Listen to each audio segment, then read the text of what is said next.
ಪರಲೋಕದವುಗಳ ಕಡೆಗೆ ನೋಡುವಂತೆ ನಿಮ್ಮ ಆತ್ಮವನ್ನು ವಾಕ್ಯದಲ್ಲಿ ಬಲಪಡಿಸುವ ಅನುದಿನದ ಧ್ಯಾನ.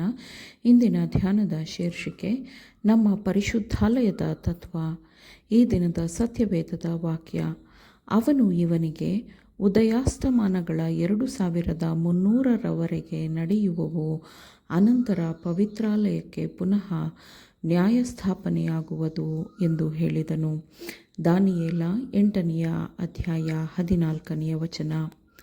1843 ಮತ್ತು 1844ರಲ್ಲಿ ಸ್ತ್ರೀ ಪುರುಷರ ಹೃದಯಗಳನ್ನು ಕದಲಿಸಿದ ಸಂದೇಶಗಳನ್ನು ಜನರಿಗೆ ಸಾರುವ ಕೆಲಸಕ್ಕಾಗಿ ನಾವು ನಮ್ಮ ಸಮಯವನ್ನು ಬಲವನ್ನು ಉಪಯೋಗಿಸಬೇಕು ಎಂದು ದೇವರು ನಮಗೆ ಹೇಳುತ್ತಾನೆ. ನನ್ನ ಸಹೋದರರೇ, ದೇವರು ನಿಮ್ಮನ್ನು ಯಾವ ಸ್ಥಾನದಲ್ಲಿ ನಿಲ್ಲಬೇಕು ಎಂದು ಹೇಳಿದ್ದಾನೋ ಅಲ್ಲಿಯೇ ನಿಂತುಕೊಳ್ಳಿರಿ. ಅನೇಕ ಬಾರಿ ಬೆಳಕನ್ನು ಹೊಂದಿದವರಾಗಿದ್ದರೂ ಅದಕ್ಕೆ ವಿರುದ್ಧವಾಗಿ ನಿಲ್ಲುವವರನ್ನು ದೂರ ಮಾಡಿಕೊಳ್ಳಿರಿ, ಬಿಟ್ಟು ಬಿಡಿರಿ. ನಮಗೆ ಒಪ್ಪಿಸಿಕೊಟ್ಟಿರುವ ಕೆಲಸವನ್ನು ಕೈಗೆತ್ತಿಕೊಳ್ಳಿರಿ. ದೇವರ ವಾಕ್ಯವನ್ನು ನಿಮ್ಮ ಸಂದೇಶವನ್ನಾಗಿ ಮಾಡಿಕೊಂಡು ಸತ್ಯವೆಂಬ ವೇದಿಕೆಯ ಮೇಲೆ ದೃಢವಾಗಿ ನಿಂತು ಕ್ರಿಸ್ತನು ಶೀಘ್ರದಲ್ಲೇ ಬರುತ್ತಾನೆ ಎಂದು ಸಾರಿ ಹೇಳಿರಿ. ಸತ್ಯವು ಹೌದು, ನಿತ್ಯವಾದ ಸತ್ಯವು ಶಾಶ್ವತವಾಗಿ ನಿಲ್ಲುವುದು ಎಂದು ಸಾರಿ ಹೇಳಿರಿ.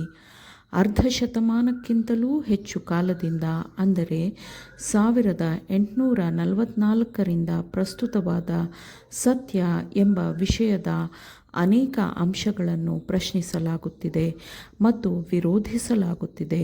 ಹೊಸ ತತ್ವ ಸಿದ್ಧಾಂತಗಳನ್ನು ಸತ್ಯ ಎಂದು ಮುನ್ನೆಲೆಗೆ ತರಲಾಗಿದೆ, ಆದರೆ ಅವು ಸತ್ಯವಾಗಿರಲಿಲ್ಲ. ದೇವರ ಪರಿಶುದ್ಧಾತ್ಮನು ಅವುಗಳ ತಪ್ಪುಗಳನ್ನು ಪ್ರಕಟಿಸಿದ್ದಾನೆ. ನಮ್ಮ ನಂಬಿಕೆಗೆ ಮೂಲವಾಗಿರುವ ನಂಬಿಕೆಯ ಸ್ತಂಭಗಳನ್ನು ಪ್ರಕಟ ಮಾಡಿದ ಎಲ್ಲ ಸಮಯದಲ್ಲಿಯೂ ಪರಿಶುದ್ಧಾತ್ಮನು ಅವುಗಳಿಗೆ ಸಾಕ್ಷಿಯಾಗಿದ್ದಾನೆ. ವಿಶೇಷವಾಗಿ ಪರಿಶುದ್ಧಾಲಯದ ಸತ್ಯದ ವಿಷಯದಲ್ಲಿ ಇದು ಸ್ಪಷ್ಟವಾಗಿ ಕಂಡುಬಂದಿದೆ. ಈ ತತ್ವಗಳನ್ನು ಸಾರುವಾಗ ಅದನ್ನು ಪರಿಶುದ್ಧಾತ್ಮನು ಮತ್ತೆ ಮತ್ತೆ ವಿಶೇಷವಾದ ರೀತಿಯಲ್ಲಿ ದೃಢೀಕರಿಸಿದ್ದಾನೆ.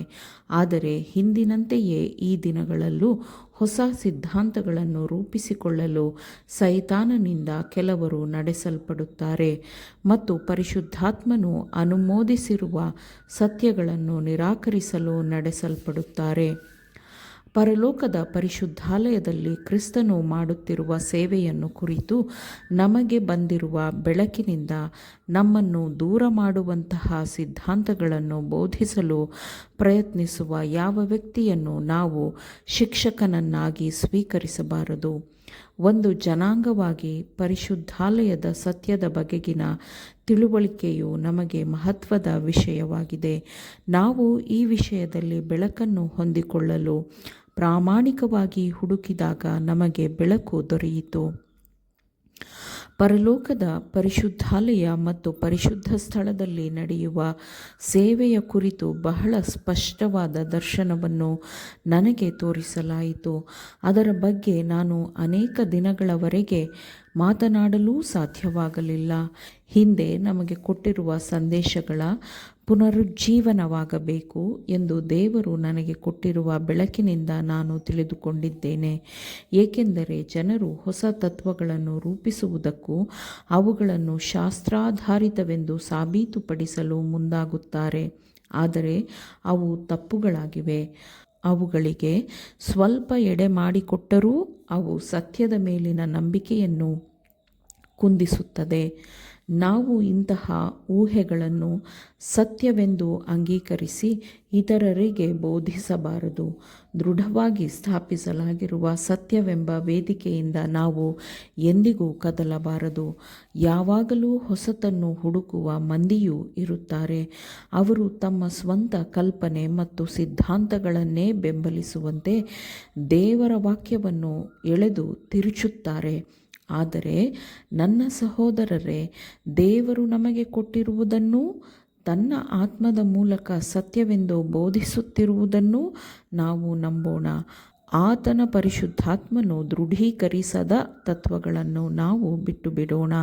ಆಮೇನ್. ದೇವರ ವಾಕ್ಯಗಳನ್ನು ಶ್ರದ್ಧೆಯಿಂದ ಆಲಿಸುವವರು ಮಾತ್ರವೇ ಆಗಿರದೆ ಪಾಲಿಸುವವರೂ ಆಗಬೇಕೆಂದು ನಿಮ್ಮನ್ನು ಉತ್ತೇಜಿಸುತ್ತೇನೆ. ಪರಿಶುದ್ಧಾತ್ಮನ ಸಹಾಯದಿಂದ ಆಲಿಸಿದ ನಿಮ್ಮೆಲ್ಲರಿಗೂ ಧನ್ಯವಾದಗಳು. ಮತ್ತೆ ದೈನಂದಿನ ಧ್ಯಾನಕ್ಕಾಗಿ ನಾಳೆ ಸಂಧಿಸೋಣ. ಆಮೇನ್.